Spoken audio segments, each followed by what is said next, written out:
जागतिक पर्यावरण दिनानिमित्त Republican party of India Athawale गट च्या पर्यावरण आघाडीतर्फे कामा रुग्णालय परिसरात वृक्षारोपण करण्यात आले।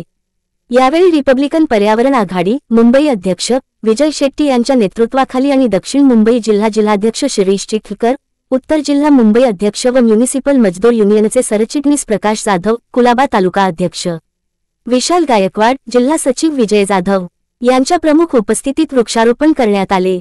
कार्यक्रमाचे उद्दिष्ट पर्यावरण रक्षणाचा संदेश समाजात पोहोचवणे तसेच याद्वारे परिसरात हरितपट्टा वाढवण्याचा आणि प्रदूषणावर नियंत्रण ठेवण्याचा प्रयत्न असून पुढील काळातही असे उपक्रम सातत्याने राबवले जातील असे मत विजय शेट्टी यांनी प्रजासत्ताक जनताशी बोलताना व्यक्त केले। आपण पाहत आहात जनता न्यूज एक्सप्रेस। मी आठवले साहेबांच्या मार्गदर्शनाखाली विजय शेट्टी हा मुंबई प्रदेशावरती अध्यक्ष असून या पर्यावरणावरतून लास्ट 3 वर्षापासून आम्ही चांगले ऑपरेट करतोय आणि या पर्यावरणच्या हिशोबामधून आम्ही ज्या प्रकारे सहाय्य होऊ शकेल आणि पर्यावरणाला जितकं उच्चित करू शकेल, लोकांमध्ये ते अवेअरनेस आणू शकेल तसे आमचे स्टेटस पण असतात आणि आम्ही लोकांपर्यंत तिकडे जाऊन ते गोष्टीबद्दल सांगत पण असतो। मेन गोष्ट म्हणजे सगळ्यांना असंच वाटतं की एका झाड लावल्याने तुम्हाला स्वच्छ ऑक्सिजन मिळतं, जे आहे ते रॉंग कॉन्सेप्ट आहे। ऑक्सिजन तुम्हाला पाहिजे असेल म्हणजे ते श्वास तुम्हाला घ्यायचा आहे, क्लीन एअर आणि क्लीन ब्रीथ एअर घ्यायचं असेल, ऑक्सिजन क्रिएट होतो जेव्हा नंबर ऑफ झाडं म्हणजे जास्तीत जास्त झाडाचा जो जंगल प्रकार असतो तसा असला, जसं गोरेगावचं तुमचं आर्यबिल कॉलनीचं जे आहे ते परिसर, बोरिवली जंगल आहे त्या परिसरामध्ये तिकडे तुमचं ते सगळं असं जंगल टाईपसारखं जेव्हा असेल तेव्हा तुमचं ऑक्सिजनचं क्रिएशन जास्त होतं। मीन्स पार्टिकल्स टू पार्टिकल्स जेव्हा जॉईंट होतात तेव्हा ते एक मोठं बूम तयार होतं and it gives you clean and a fresh breath air, त्याच्यामध्ये हेल्दी एन्व्हायरमेंट सगळं तयार होतं। पण निवड आता BMC मध्ये स्वतः आम्हाला झाडं लावायची असेल का झाडं आम्हाला तिकडे हे करायचं असेल, प्लांटेशन करायचं असेल, कोणाला पण इव्हन कंपाऊंडमध्ये करायचं, रोडवरती जिकडे झाडं कापली गेली तिकडे त्या लोकांना लावायचं असेल तर BMC मधून ते खास परमिशन घ्यायला लागते। हे सर्वात मोठी दुःखद घटना आहे आणि या आठवले साहेबांच्या नेतृत्वाखाली आणणार आहे मी आणि ते गोष्टीवरतून काहीतरी मार्ग काढणार। पर्यावरणाच्या रक्षणासाठी नेमके आपल्याकडून काय प्रयत्न सुरू आहेत? आताच आपण बोललात की आरे बोरिवलीचा जो पट्टा आहे तो मुंबईसाठी म्हणजे मुंबईच्या हृदयासाठी ते ऑक्सिजनची भूमिका बजावत आहे, परंतु मग अशा प्रकारचे मलबार हिल असेल आणि मुंबईतलं काही जो ग्रीन बेल्ट आहे तर तो आता ग्रीन बेल्ट न होता गोल्डन बेल्ट होऊ लागलेला आहे आणि त्या ज्या जमिनी आहेत त्या बिल्डरच्या घशात घालण्याचं धोरण सरकारच्या आणि काही बिल्डरांच्या संगनमतीने होतोय, त्यात राजकीय पक्षांचाही मोठा सहभाग आहे। मग पर्यावरण नेमकं वाचणार कसं आणि पर्यावरणाचा वाचवण्याचा जो टाळा फोडला जातो मुंबईकरांच्या माध्यमातून त्याला तुमच्याकडून न्याय कसा दिला जाईल? तुमच्याकडून नेमके काय प्रयत्न होणार आहेत? आमचे संघर्ष नायक जे आहेत आठवले साहेब या गोष्टीवरती वारंवार हे प्रयत्न चालले असतात आणि सगळ्याकडे ते स्वतः झाडं लावा, झाडं जगवा आणि या पर्यावरणाला वाचवा असे हे एंटायटल करतच असतात। स्वतः लोकांना मध्ये जागरण करत असतात, ते स्वतःही झाडं लावतात। आज पुष्कळचे मंत्री मिनिस्टरमध्ये तुम्ही बघितलं नसेल तेवढं अवेअरनेसचे जे त्यांच्याकडे जे एनर्जेटिक जी पॉवर आहे का ताकद आहे ज्या लोकांमध्ये संपूर्ण जाऊन येऊन आहे त्याच्या हिशोबामध्ये ते ही सगळी गोष्ट ते स्वतः करायला बघतात आणि त्या बाबतीत सगळ्या प्रकारे ती मदत पण करतात। या मुंबई क्षेत्रामध्ये त्यांनी जेवढं पर्यावरणासाठी केलं असेल ते आतापर्यंत लोकांपर्यंत ते पोहोचलेलं नाहीये। हे कुठेतरी आमचं काहीतरी कार्यकर्ते लोकांच्या पासून थोडीशी कुठे आमची हे झाली असेल, पण त्यांचं जे काम आहे ते लोकांपर्यंत पोचवायचं की हे करायचं, तुमचं फ्रेश ऑक्सिजन आणायचं आणि जिकडे गरमी वाढते ते हेअर मॉइश्चरचं मशीन्स जे फिरवायचे आहे हे आता तुमचं आलं। त्यांनी ते लास्ट 3 वर्ष अगोदरपासून सांगितलं की पुढे येणारी गरमी वाढणार आहे, ज्या त्या गरमीला तुम्हाला कमी करायसाठी ते मॉइश्चरायझर मशीन तुम्ही लावा आतापासून आणि ते फिरवत जावा। तर त्याच्यामुळे काय आहे, एक ह्युमॅनिटी ऑफ मुंबईमध्ये जे टुरिझम आहे का तिकडे राहणारे व्यवसाय त्यांच्या अंगाची जळजळ कमी होऊन जाणार। आणि building construction day by day is a cement, आज Mumbai is not a green zone, it is a cement industries. आणि त्याच्या गोष्टीसाठी साहेबांनी किती वेळा या गोष्टीवरती लोकांमध्ये पर्यंत आणून पण दिलेलं आहे की या गोष्टीसाठी आपण बॅरिगेटिंग्स करा, एक लिमिटेशन्स आणा। सगळ्या पुढे पुढे चांगल्या प्रोजेक्ट्समध्ये त्यांनी ग्रीन झोन आणण्यासाठी वारंवार सगळ्या अधिकारी लोकांना भेटून त्या गोष्टींसाठी त्यांनी सांगितलेले आहे की या बाबतीत तुम्ही जरा नीट काळजी घ्या की लोकांना पुढे ह्या गोष्टीचा त्रास नाही होईल।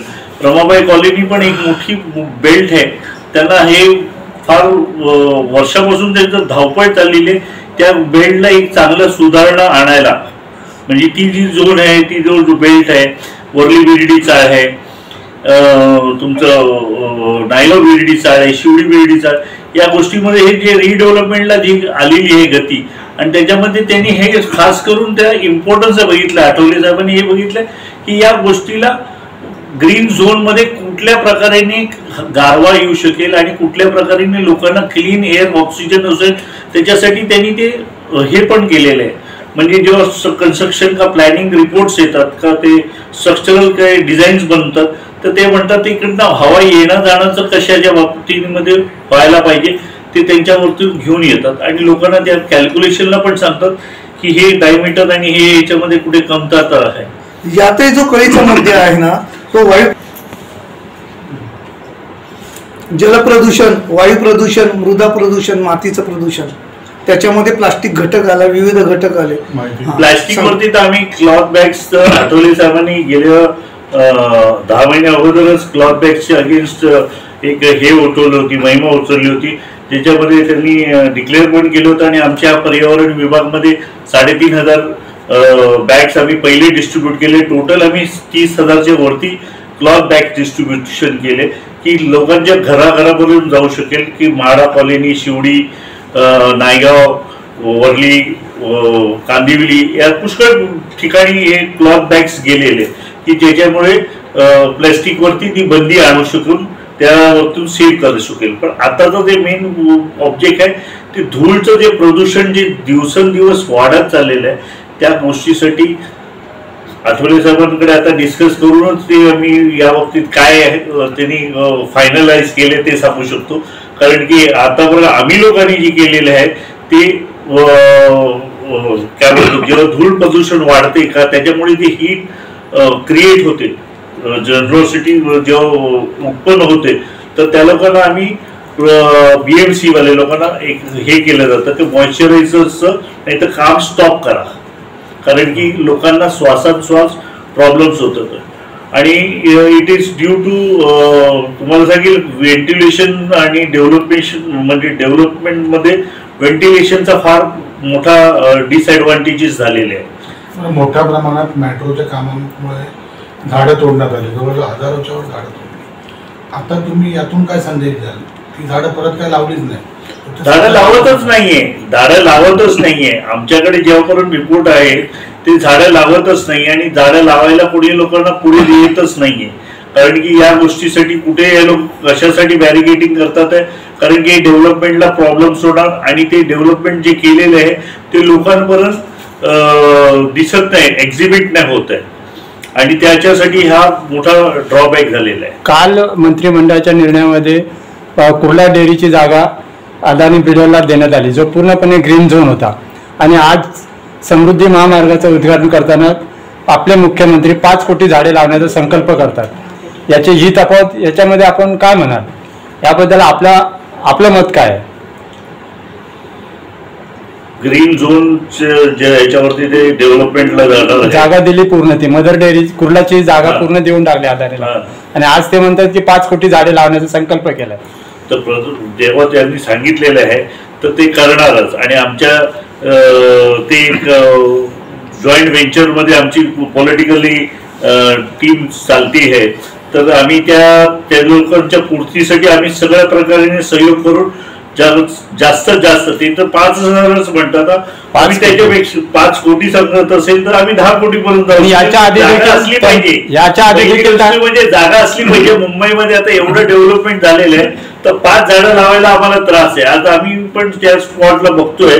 आता इकडे आम्ही नवीन प्रकल्प, आठवले साहेबांनी एक नवीन विचार आणला, ते झाडांच्या ग्रह आणि नक्षत्राची झाडाची गार्डन तयार करायचं.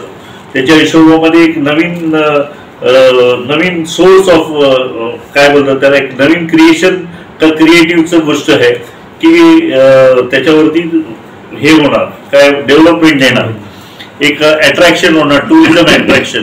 नक्षत्राची झाडं आणि ग्रहांची झाडं ही गार्डन एक तयार करून ते आम्ही एक्झिबिट करणार आहे. पण आहे ती झाडं तोडायची आहे, ते सर्व निसर्ग डेव्हलपमेंट करायसाठी तर ते होणारच. आणि मग त्याच्यासाठी तर आम्ही तेच विचार करतोय ना की कुठेतरी स्लॉट त्याला. आणि 5 कोटी झाडांचं म्हणता तुम्ही, तर याच्या आधी देखील भाजप सरकारने 36 कोटी झाडं लावण्याचा संकल्प केला होता. तो काय पूर्ण झालेला नव्हता. या वेळेस हा संकल्प पूर्ण होईल असं तुम्हाला वाटतं का?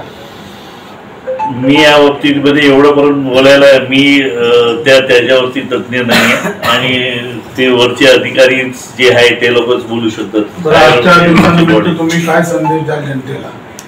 जनतेला हेच आहे की जितकं आता यंग पिढी येणार आहे, जी लोक यंग युथ आहे, जे पुढचे येणारे युथ मेंबर्स आहे, जे लहान मुलं आहे, जे टीन एज फ्रॉम 10 एज पासून ते 36 वयापर्यंत, हे आज पर्यावरणाला वाचवलं तर तुम्हाला पुढच्या आयुष्यातल्या घडामोडीमध्ये कुठेही त्रास होणार नाही.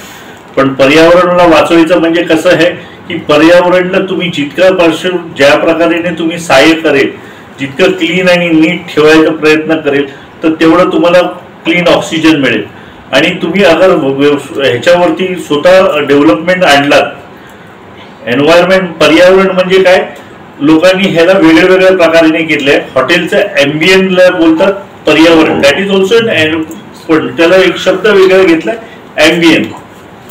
तर ते ॲम्बियनला शब्द घेतल्यामुळे तो वेगळा झाला, पण तो शब्द एकच आहे. तर ते ॲम्बियन तुमचा जो आहे, जो पर्यावरण जो आहे, त्या तुमच्या रूमचा पण त्याच्यामध्ये जास्तीत जास्त मोकळी हवा ठेवली तर तुम्हाला श्वास घ्यायला क्लीन होईल आणि तुम्ही जास्तीत जास्त हेल्दी राहू शकता. त्याच्यासाठी तुम्ही क्लीन एअर आणि क्लीन ऑक्सिजनसाठी तुम्ही जास्तीत जास्त प्रयत्न करा. पण आणि आमच्याकडून काय सहयोग असेल तर जरूर या, आम्ही करू. झाडं लावा, झाडं जगवा आणि पर्यावरणाला वाचवा. आज पर्यावरण दिनाच्या निमित्ताने आपण किती झाडं लावलीत आणि कुठे लावलीत? मी ऑलरेडी या ह्याच्यावरती आतापर्यंत गेल्या वर्षापासून या वर्षापर्यंत मी जवळजवळ नाही बोलून तरी 1850 झाडं लावलेली आहे. अँड विदाउट नो फेल आमच्याकडे रेकॉर्ड्स आहे की कुठे कुठे आम्ही झाडं लावलेली आहे. मी इकडे पण आता कामा हॉस्पिटलला पण आम्ही झाडं लावलेली आहे. 12 झाडं तिकडे लावली आहे. आमच्या पक्षाच्या ह्याच्यावरती ऑफिसवरती पण आम्ही ती झाडं लावलेली आहे. तसं आहे. धन्यवाद सर. अचूक बातम्या, निपक्षपाती विचार, अन्यायाविरुद्ध वाचा फोडणारे परखड विचारांचे सार्वभौम दैनिक प्रजासत्ताक जनता.